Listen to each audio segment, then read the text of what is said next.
오늘은 여리고성 함락에 숨겨진 비밀 설교 시리즈 8번째로 본문은 여호수아서 5장 13절에서 15절입니다. 5장 13절에서 15절 제가 봉독하겠습니다. 여호수아가 여리고에 가까이 이르렀을 때 눈을 들어본 적 한 사람이 칼을 빼어 손에 들고 마주 서 있는지라. 여호수아가 나아가사 그에게 묻되 너는 우리를 위하느냐 우리의 적들을 위하느냐 하니 그가 이르되 아니라 나는 여호와의 군대의 대장으로 지금 왔느니라 하는지라.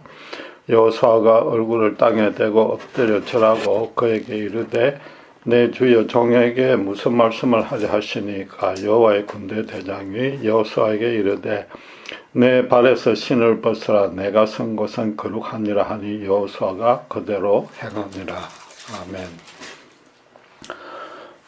이스라엘의 신세대는 여리고 군대의 방해를 전혀 받지 않고 할례와 유월절 제사를 동시에 안전하게 거행했습니다.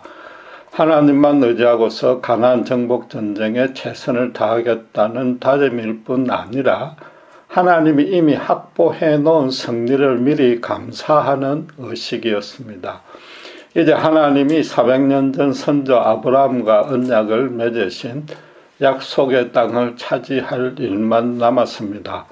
총사령관 여호수아가 여리고에 가까이 오자 어떤 사람이 칼을 빼들고 막아섰습니다.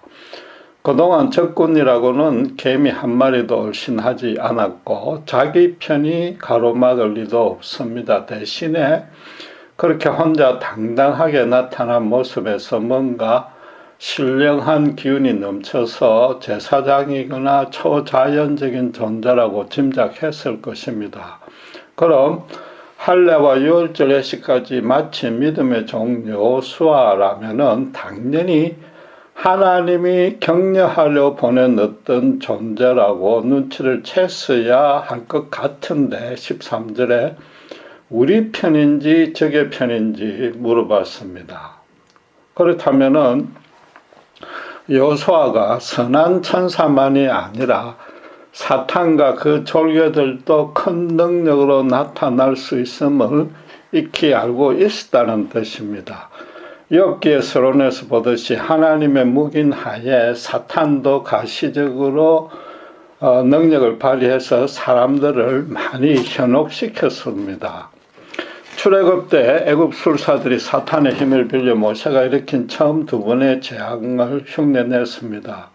몇 번 살펴본 대로 모압 왕 발락이 이발 주술사 발람에게 3번이나 백지수표를 제시해 가면서까지 이스라엘을 제발 저주해달라고 매달린 것도 실제로 그런 저주의 효력이 심심찮게 나타났기 때문입니다.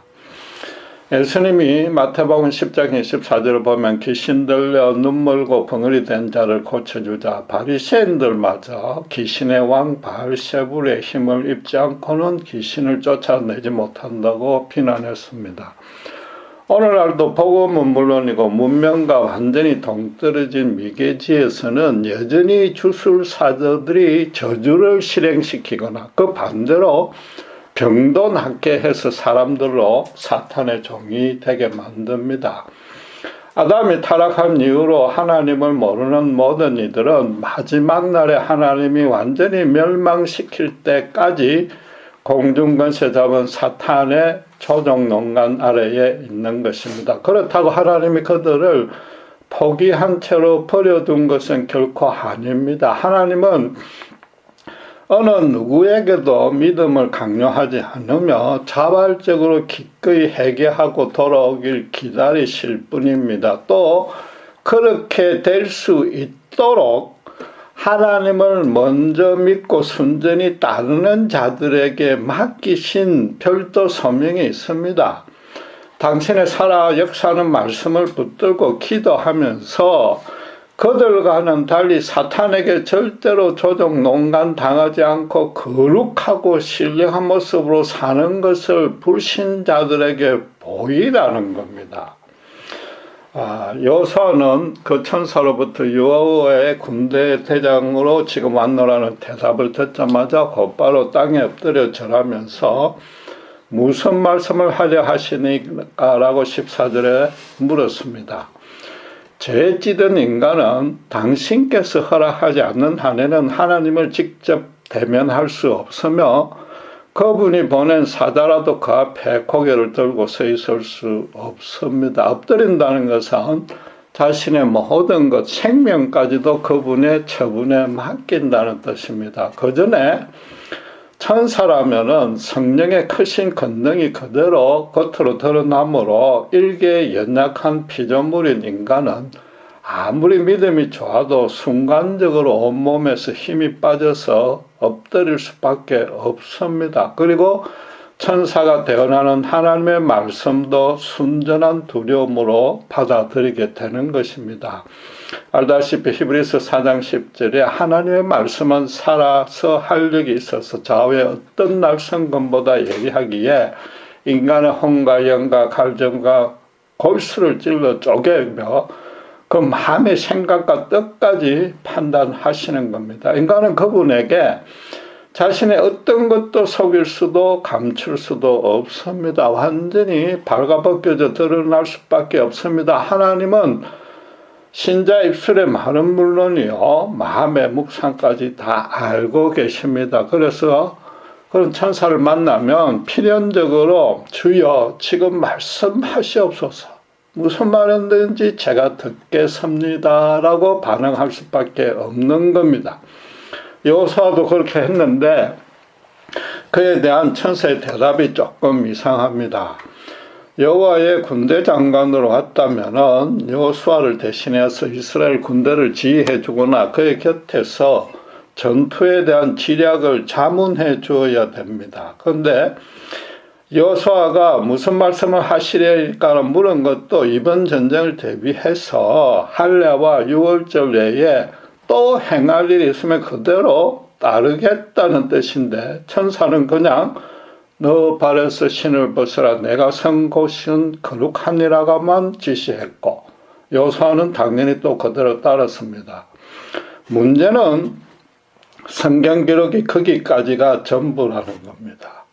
둘 사이에 더 이상 다른 행동이나 어떤 대화도 없었습니다. 천사는 홀연히 나타났다가 홀연히 사라진 겁니다. 이 초자연적 현상치고는 너무나 싱거운 출현과 가정과 결말입니다. 그것도 여리고 첫 전투를 눈앞에 두고 있는 정말로 심각한 시점에 그랬습니다.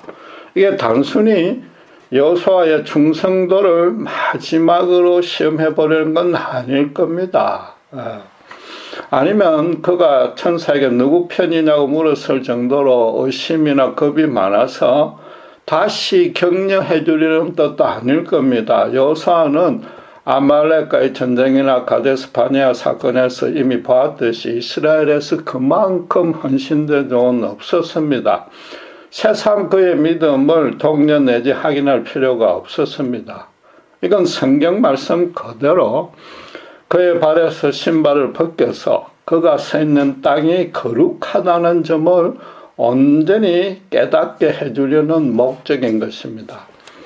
성경에서 거룩하다고 말할 때는 여러분 알다시피 단순히 아주 선하고 아름답고 신성하다는 의미가 아닙니다. 온 우주에서 하나님 한 분만이 거룩하십니다. 당신만이 창조주이고 다른 모든 것은 그분의 피조물입니다. 모든 사물이 그분의 통치를 받고 있고 그분께 의존하지 않으면 생존 자체가 불가능합니다. 하나님은 스스로 자존할 수 있는 유일하신 분입니다. 세상 어떤 것과도 비교조차 할 수 없는 완전히 다른 존재이기 때문에 거룩한 것입니다. 그런 동일한 맥락에서 세상에서 하나님이 직접 따로 떼어내어서 당신께 속하게 만든 것도 자연히 거룩해지는 겁니다. 하나님이 순간적으로 순전하고 신성하게 변화시켜주는 것은 아니고 연약하고 불안하고 불완전하고 심지어 추악한 원래의 상태라도 하나님께 붙어 있기만 하면 거룩한 것입니다. 반면에 하나님께 속하지 않는 것은 아무리 겉으로 의롭고 아름답게 보여도 결코 거룩한 것이 아닌 것입니다. 그래서 구세대가 40년간 방황하며 죽음을 맞았던 강야 땅도 매일 만나와 구름과 붉은 기둥으로 여호와가 동행해 주었으니까 그건 너무나 거룩한 땅이었습니다. 가나안은 지금 젖과 꿀이 흐르는 약속의 땅이지만은 그 말이 목축과 양봉이 주업이라는 뜻이므로 농사에는 적합한 그런 비옥한 모습은 아닙니다. 그럼에도 하나님이 이제 곧 당신의 백성들의 소유로 바꿔주고 함께 하여서 결코 떠나지 않으실 것이니까 그래서 거룩한 땅인 겁니다. 신발을 벗으라는 명령도 같은 맥락입니다. 신발은 죄로 타락한 세상과 직접 접촉하기에 세상의 모든 거룩하지 않는 것들이 붙어 있다는 것을 상징합니다. 하나님께 거룩하게 속해지려면 그 거룩하지 않는 것들을 다 제거해야 됩니다. 지금 그곳에 임재하신 하나님의 말씀을 받기 위해서는 반드시 먼저 행해야 될 첫째 순서가 신발을 벗고 그분께 엎드리는 것입니다. 그런데 여호와가 통치하지 않는 장소는 세상에 하나도 없으며 이스라엘이 가는 곳마다 동행하지 않는 순간도 한 번도 없습니다. 지금 천사는 가나안 정복 전쟁에 아무 힘도 보태지 않았고 심지어 위로의 말도 한마디 하지 아니했습니다. 여호와의 군대 장관이 굳이 여호수아에게 절 한번 받으려고 나타나지는 않았을 것입니다. 신발만 벗게 하고 호련히 사라졌어도 결코 싱겁지 않는 하나님만의 분명한 뜻이 있었을 것입니다. 성경은 지금 여리고 전투를 행하기 전에 구세대와 똑같은 방식으로 하나님이 신세대들에게도 신앙교육을 시키고 있음을 지금 강조하고 있습니다. 따라서 이와 똑같은 장면이 이전에도 한번 있었다는 겁니다. 바로 출애굽기 3장 5절에 모세에게 떨기나무 불꽃으로 여호와가 임재했을 때도 내가 선 곳은 거룩한 땅이니 내 발에서 신을 벗으라고 명령했습니다. 여호수아에게 모세와 동일한 영적 권위를 세워주려 했다는 것은 너무나 단순한 해석입니다. 모세가 딸기나무 불꽃으로 여호와를 대면했을 때에 주위에 아무도 없었음에 주목해야 됩니다.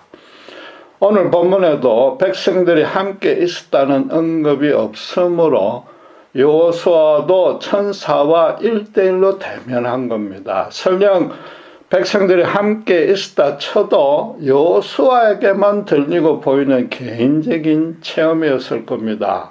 13절에 여호수아가 눈을 들어 본 적이라고 적혀 있는데 그 사실을 이건 간접적으로 증명하는 표현인 겁니다.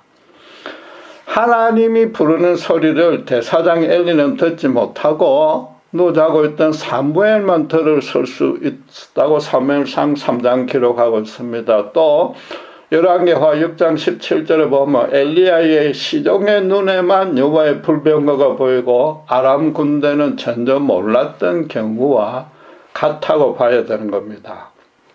따라서 이 대면은 하나님이 백성들에게 여호수아의 지도자로서의 권위를 세워주기보다는 그 개인에게만 알게 해주려는 특별한 의미가 있었던 겁니다. 한마디로 하나님이 너를 개인적으로 알고 있고 너를 모세처럼 친구 삼아서 당신의 동력자로 온전히 취임시키는 절차였던 겁니다. 하나님은 당신이 지명하여서 불러낸 당신의 종이 그 맡은 일을 실현하기 시작하려 할 때에 당신께서 임재하신 가운데 일종의 취임식을 단 둘이서만 행하시기를 원하십니다. 당신이 맡겨줄 소명이 무엇인지 분명히 깨달아 알게 해주어서 당신께 거룩하게 구별된 사명자로 충성하겠다고 전심으로 서약하게 만들어 줍니다. 그 전까지는 하나님을 알고 믿기는 했어도 자기 그냥 하는 일에 그분을 도움을 구하는 정도였다면은 그분을 이처럼 1대1로 대면하고 나면은 반드시 그분의 일에만 헌신하게 되는 인생의 극적인 전환이 일어납니다. 믿음의 조상 아브라함이 우상을 숭배하는 타락한 땅에 있을 때 여호와는 먼저 찾아와서 당신께서 지시하는 땅으로 가라고 직접 명령했습니다.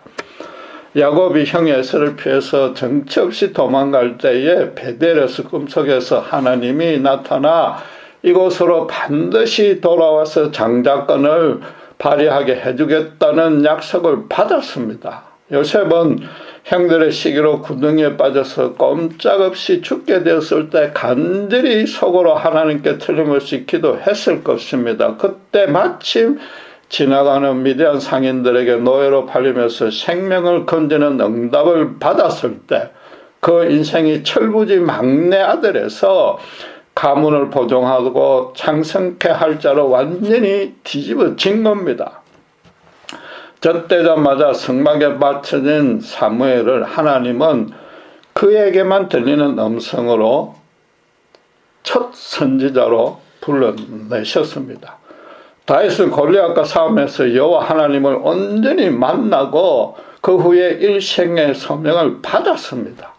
이사야도 성전에서 불에 탄 하저가 재로 더럽혀진 자기 입술에 닿는 한 상을 통해서 순환받는 그리스도를 전가할 종으로 부름받았습니다. 심지어 아람의 군대 장관 나만조차도 요단강의 문을 잠그자 문둥병이 깨끗이 나음으로써 이방 땅의 여호와를 전가할 종으로 부름받았습니다. 이런 만남을 열거하자면 끝이 없습니다. 이처럼 하나님의 종으로 쓰임받을 자는 하나님 쪽에서의 분명한 부르심이 있고 그 본인도 순순히 따르기로 결단하는 과정을 반드시 한 번은 거칩니다. 그 부르심의 진행 과정은 사람마다 살펴본 대로 각기 다 다른데 그 종이 처해 있는 당시 상황에서 각자에게 가장 합당한 방식으로 이루어집니다. 그래서 그에게 부여할 소명이 무엇인지 정확히 깨닫게 해주고 심지어 장차 열리게 될 열매까지도 보여주는 겁니다.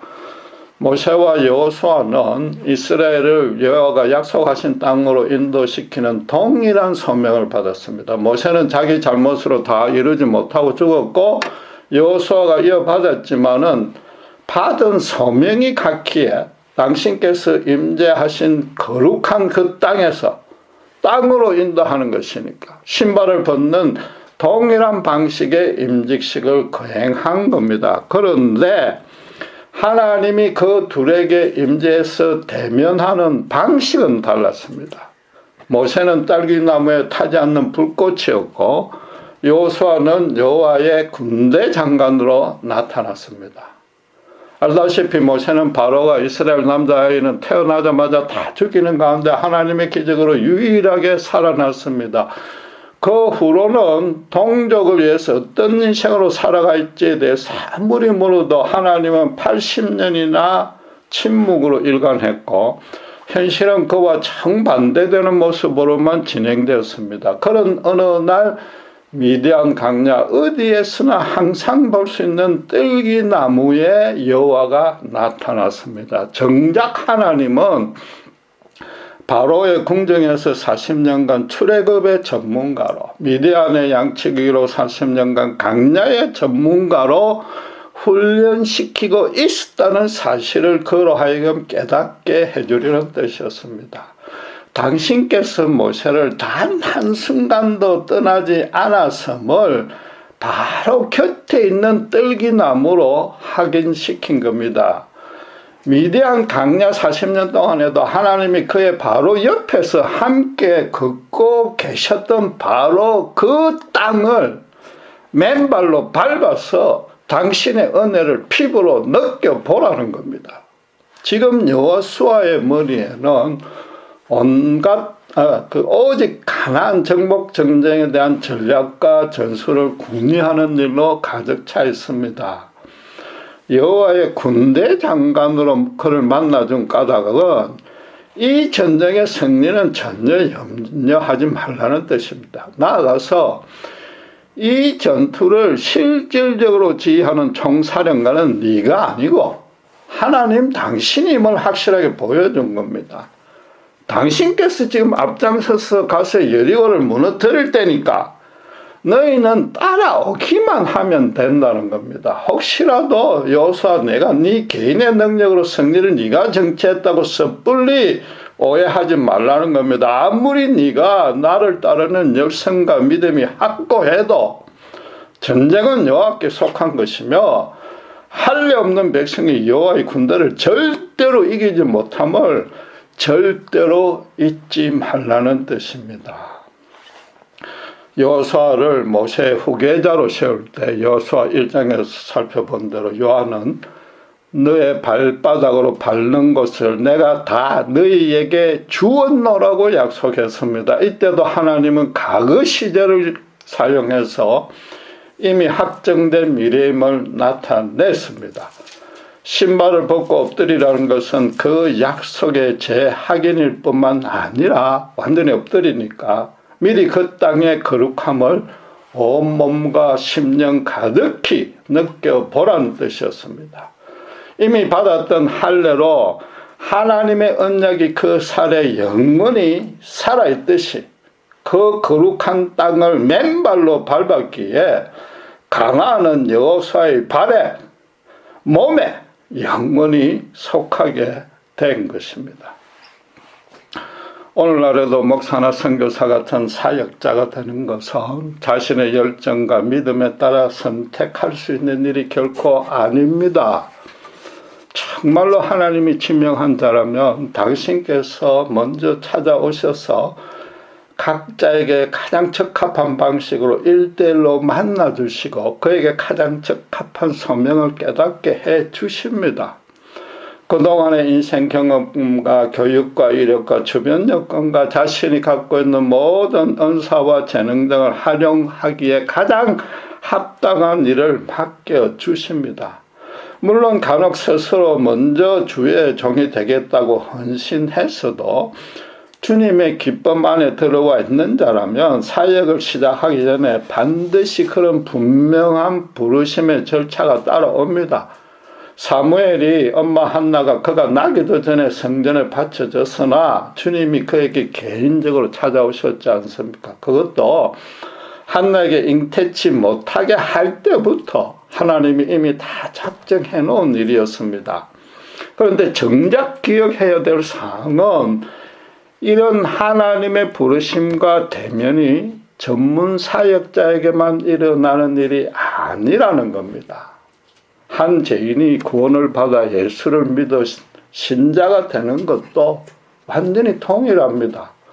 반드시 주님이 먼저 찾아와서 만나주시고 지난 모든 죄를 용서해 주시고 당신께서 정말로 그를 사랑하신다는 확신을 심어줍니다.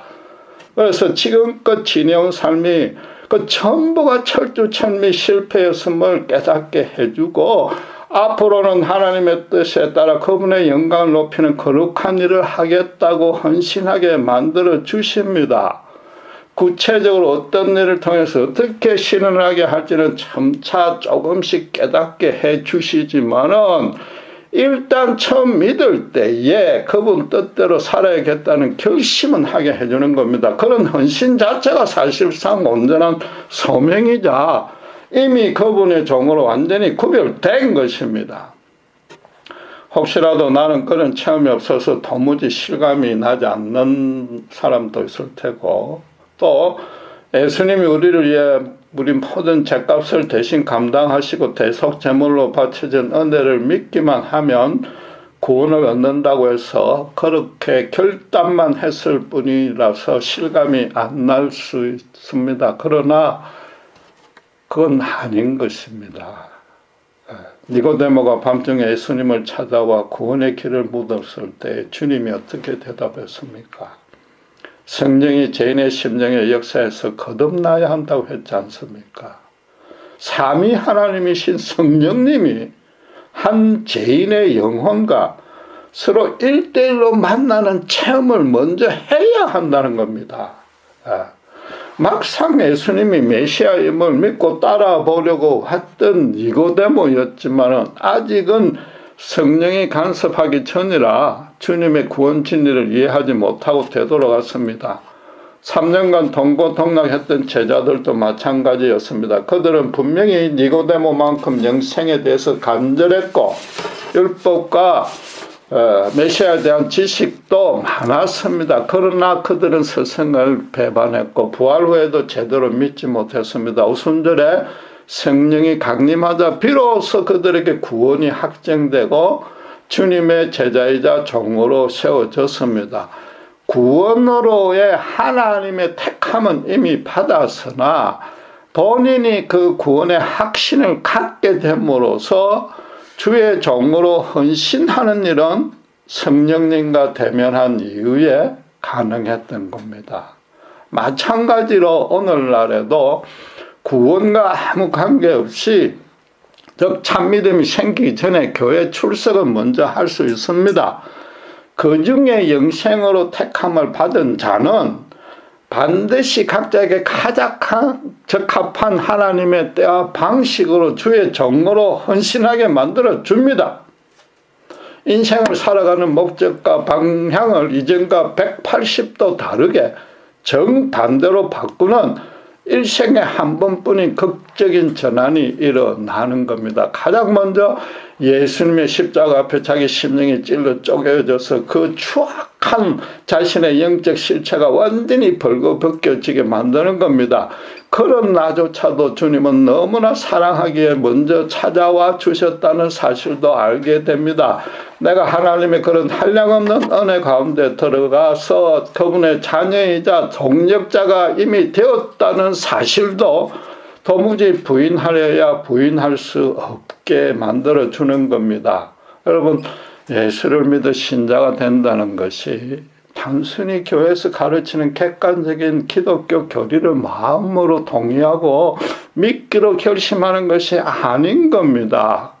한 죄인을 구원하는 일이 그렇게 값싸고 시시한 것이 결코 아닙니다. 주님이 직접 오셔서 내 대신 죽었습니다.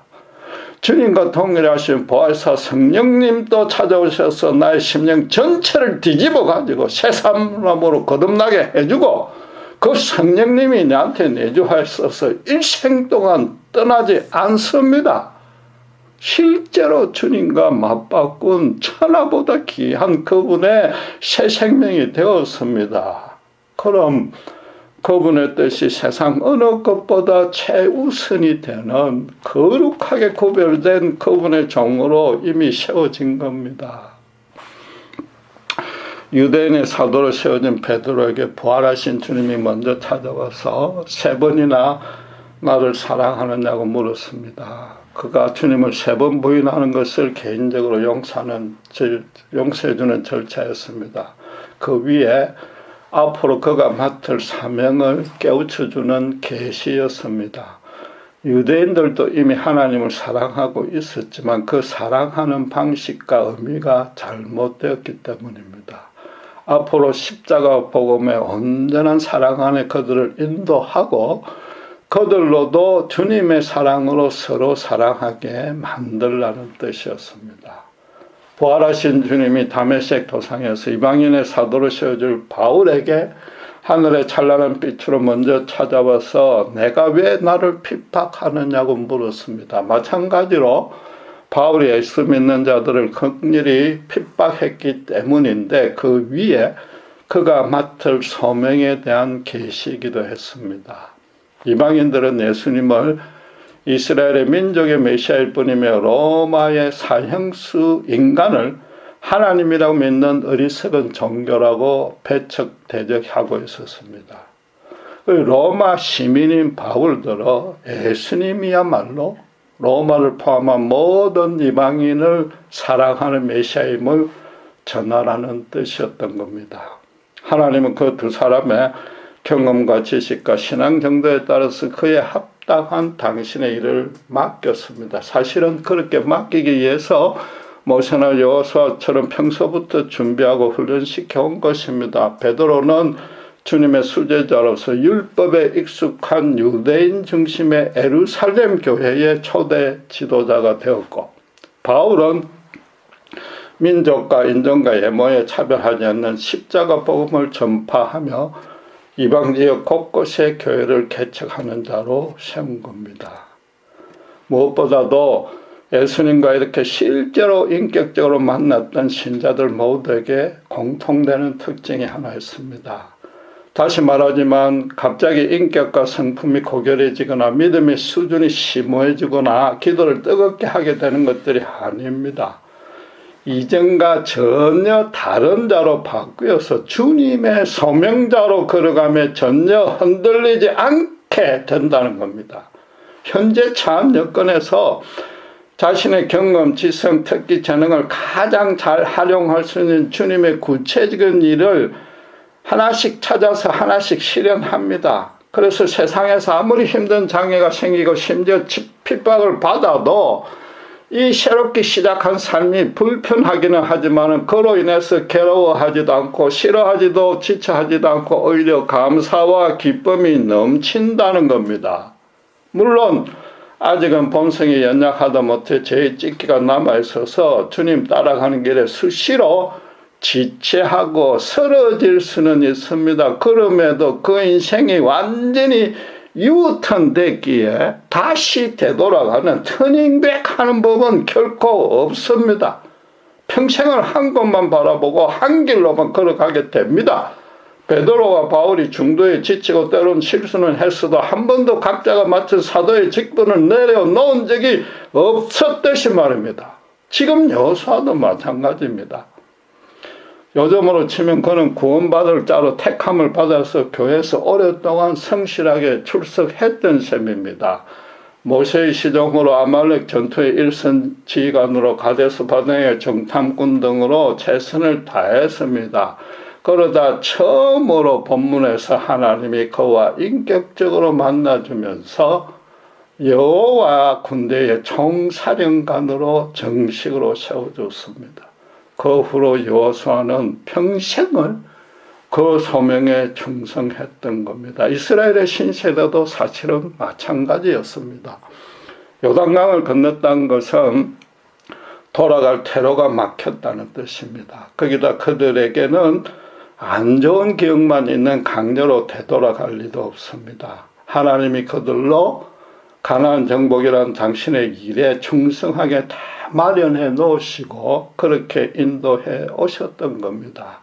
개인적으로 따지자면 여호수아처럼 여호와가 직접 만나주는 자들도 성경 기록에는 없어도 소수이지만 분명히 있었을 겁니다. 그들은 여호와의 남은 자로서 이름도 빛도 없이 연약한 동족은 물론이고 같이 오거나 하는 이방인들에게 아브라함과 이삭과 야곱의 하나님의 이름을 전가하며 그분과 동행하는 삶을 살았을 겁니다. 이 시간 우리 모두가 각자가 서 있는 자리를 되돌아보기를 원합니다. 예수님이 나를 직접 먼저 찾아와서 내가 서 있는 곳이 거룩하니 신발을 벗으라는 말씀을 실제로 들은 적이 있습니까? 그래서 자기 인생의 진짜 한 가지 목적이 자기 모든 것을 바쳐서 소명자로 살아가는 것이 되어 있습니까? 혹시라도 나에겐 그런 극적인 주님과 대면이 없기 때문에 여전히 도통 실감나지 않습니까? 다시 말하지만 결코 그렇지 않습니다. 성경 인물들은 오늘날 목사, 선교사처럼 평생을 바치는 풀타임 전임 사역자들이었습니다. 성경도 확정되지 않았고 성령도 보편적으로 역사하기 전이라 자연히 그 부르시는 절차가 좀 더 극적이어야 했고 또 당장에 시킬 일이 있어서 급하게 불렀습니다. 오늘날의 일반 신자가 성령으로 거듭나서 예수님의 제자가 되는 것은 그 부르심의 내용과 본질은 그들과 단 하나도 다르지 않습니다. 사람에 따라서 그 시간과 절차가 각양각색이라 간혹 지체되고 점진적일 수는 있어도 반드시 일생일대의 전환이 한 번은 일어나는 겁니다. 본인이 그걸 확인할 수 있습니다. 성령이 먼저 간섭하셨다는 것도 하나님의 신자를 향한 계획이 이미 마련되어 있다는 뜻입니다. 나아가서 그 소명을 실현시킬 열정과 끈기가 신자와 비교가 안 될 정도로 하나님 쪽에서 더 강하기 때문에 그거를 찾아오고 부르신 겁니다. 그래서 신자로서는 앞으로 아무리 힘든 여건과 사건과 사람과 마주쳐도 담대히 이길 수 있다는 뜻입니다. 그게 오늘 본문이 말하는 바입니다. 또 그런 고난을 반드시 거쳐야만 그분의 일이 달성되고 신자에게도 큰 유익과 기쁨이 생기는 겁니다. 본문에서 여호와의 군대 장관이 여호수아에게 기껏 절 한번 받으려고 나타난 것이 아니지 않습니까? 여호와의 군대의 총사령관 침식으로 하나님과 단 둘이서 거행한 겁니다.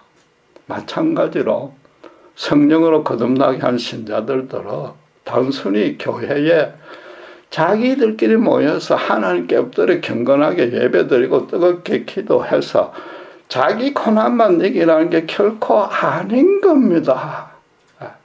세상에서 따로 거룩하게 불러내었다는 것 자체가 세상 사람과는 전혀 다른 모습으로 살라는 것이며 거기에 평생을 바칠 소명입니다. 실제로 예수님을 인격적으로 대면한 자는 반드시 그렇게 됩니다. 주여 지금 말씀하시옵소서 제가 듣겠습니다라는 고백이 절로 나오고 그 고백대로 살아가게 되는 겁니다.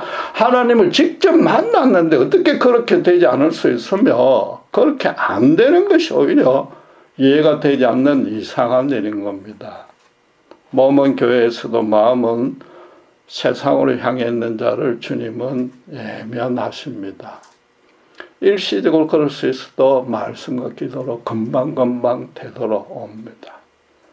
사탄에 미혹되어 있던 인생이 하나님 쪽으로 완전히 유턴해서 다시는 터닝백 하고 싶지 않아야 신자입니다. 그런 신자는 그 견고했던 여리고성이 여호수아가 자기 소명을 실현하는데 아무런 장애가 되지 않았듯이 지금 코로나가 닥쳐서 교회에서 예배도 드리지 못하고 아주 불편하긴 해도 결코 이것이 해방거리가 될 수 없는 겁니다. 현재 여러분이 서 있는 바로 그 자리가 하나님의 거룩한 땅임을 실감하기에 신발을 벗고 그분 일에 헌신하고 있다면은 그 밟는 모든 땅을 하나님께서 기필코 다 주시는 것입니다. 기도하겠습니다. 여호와의 군대 대장이 여호수아 앞에 나서 신발을 벗으라고 명했습니다. 그 땅은 그의 몸에 붙여서 평생토록 거룩하게 구별하게 해서 그가 밟는 모든 것을 주시겠다는 약속이었습니다. 또 여호와 군대의 총사령관으로 하나님 앞에서 단둘이서 행하는 침식이었습니다. 성경의 모든 믿음의 선지들이 그렇게 임식을 거쳤듯이 우리 또한 성령님이 우리를 거듭나게 할 때에 주님 앞에 그런 서약식을 다 마쳤습니다. 이미 주님과 1대1로 만난 우리가 어찌 이 자리에 그냥 주저앉아서 그대로 있을 수 있다는 말입니까? 주여 정말 긍휼을 베푸시고 교회마다 많은 이들을 진정하고도 순전한 믿음의 사람으로 다시 한번 혹시라도 쭉정이들이 많다면 성령의 기름을 부어서 이 땅에 주님의 남은 자들로 충만하게 채우시고 또 그들을 통해서 사탄에게 미혹 조종당하지 않고 세상의 어떤 고난과 제약도 당당히 맞서 싸우는 모습을 보일 수 있게 해 주시옵소서. 그리하여 코로나로 모두가 두려워하는 이 불신 세상 앞에 신자들이 믿음으로 소망을 비춰주게 하시고 그로 인해서 많은 자들을 주님의 은혜 가운데로 다시 되돌아가게 하는 역사를 이번 기회에 이를 통해서 풍성히 부흥케 해 주시옵소서. 이 일에 우리 모두가 헌신할 수 있도록 주님 저희들 붙들어 주시고 쳐서 복종시켜 주시는 놀라운 축복을 허락해 주시옵소서. 감사합니다. 우리 주 예수 그리스도 이름으로 기도드렸습니다.